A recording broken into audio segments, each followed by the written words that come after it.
Florida has alligators. Florida has hurricanes. But the scariest thing to ever crawl out of the swamp wasn't an animal at all. It was a man the Everglades still whispers about. His name was Edgar J. Watson. And if the Everglades has a boogeyman, a real-life monster that stalks the mangrove shadows, it was him. This isn't a ghost story. This is the chilling, true account of a man who turned the paradise of the Florida swamp into his personal hunting ground, leaving a trail of bodies that some say reached over 50 people. Watson was born in South Carolina in 1855, and from the very start he was born into pure chaos. His father, Elijah Watson, was a Civil War veteran, a man known throughout the community for being brutally violent, cruel, and universally feared. It was a household defined by terror, not love. Eventually, Edgar's mother, Mary, couldn't take it anymore. She gathered her children and fled to Florida to escape her husband's abuse. But what she couldn't escape was the darkness already growing inside her son. Some local legends say Edgar Watson killed his first man at just 9 years old. The story goes he murdered a farmhand who caught him planting peas wrong, purely so the man wouldn't tell his father and trigger another beating. Now that story is debated by historians, but whether it's true or not, it paints a picture of the kind of fear and violence that defined his childhood. It's not just a troubled kid, it's the beginning of a monster. As he grew into his teens, the violence wasn't just a reaction to his father anymore. It was part of who he was. In a public, bare-knuckle fight, Ed Watson beat his own cousin to death. With warrants piling up and his reputation souring, he did what many young men with a past did in those days. He ran west, straight into outlaw country.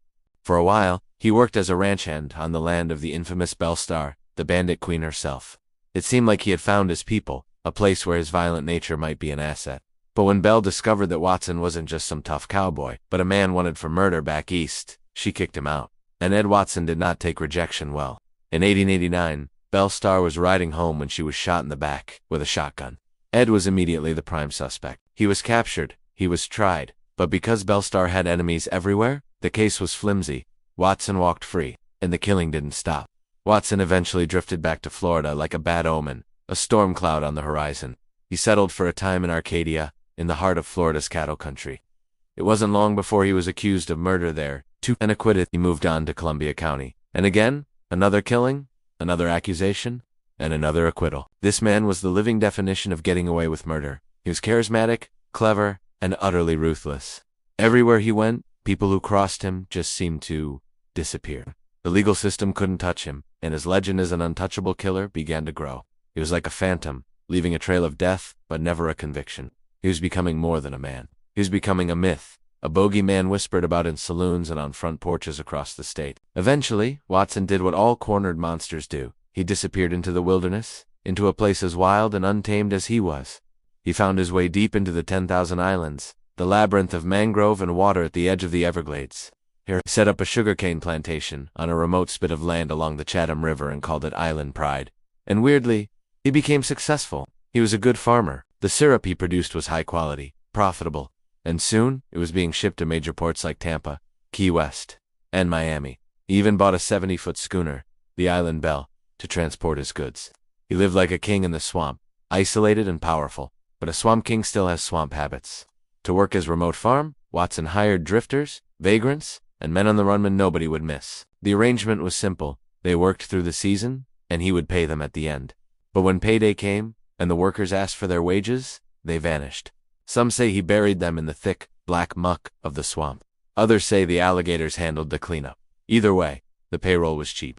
The money kept flowing, the syrup kept shipping, and in the isolation of the Everglades, nobody asked questions. But in 1910, after years of whispers and rumors, Watson's luck finally ran out. The bodies started surfacing. A young boy claimed he witnessed Watson kill a woman named Hannah Smith and bury her body in the shell mounds of the Everglades. The local farmers, wary but brave, followed the boy's directions, and they found her. That same year, Watson got into a land dispute with the Tucker family. Soon after, their bodies were found floating down the river, identifiable, traceable, and tied directly to Watson. The community, which had long tolerated Watson out of fear, finally snapped. The sheer brutality and openness of the murders was too much. People demanded justice. But when they went to the authorities in Key West, they were told that Watson's plantation was outside their jurisdiction. If justice was going to be served, the people of the swamp would have to serve it themselves. On October 24, 1910, Edgar Watson sailed his schooner to the small island settlement of Chokoloskee. He tied up at the general store, a building that still stands today, to buy supplies. But when he walked outside, the townspeople were waiting. A crowd of nearly 24 men, armed with shotguns and rifles, stood there, silent, done with him. They accused him of the recent murders. Watson, ever the manipulator, tried to talk his way out.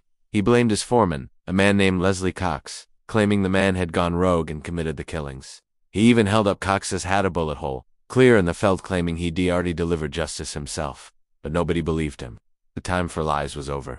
Watson, realizing he was cornered, reached for the double-barreled shotgun he carried. It was his final, fatal mistake. He pulled the trigger. Click. A misfire. In that split second of silence, the crowd opened fire. They hit him 33 times. Edgar Watson, the Everglades bogeyman, died in the dirt outside a general store. There were no last words. No trial. Just the brutal, bloody end of a monster. Watson was buried in an unmarked grave on Rabbit Key, an island nearby. No headstone, no ceremony, no tears.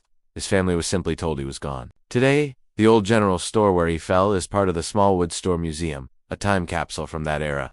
And deep in the swamp, if you know where to look, the rusted skeletal remains of his sugarcane boiler, the heart of island pride, still sit among the mangroves, being slowly swallowed by the wild. If the Everglades has a monster, it's not a cryptid. It's not the skunk ape or some mythical creature. It's the echo of Edgar J. Watsona, real man with a real body count, and a darkness deep enough to haunt the swamp forever. Thanks for watching. If you found this story as chilling as I did, hit that like button and subscribe for more dives into the dark side of history. See you next time.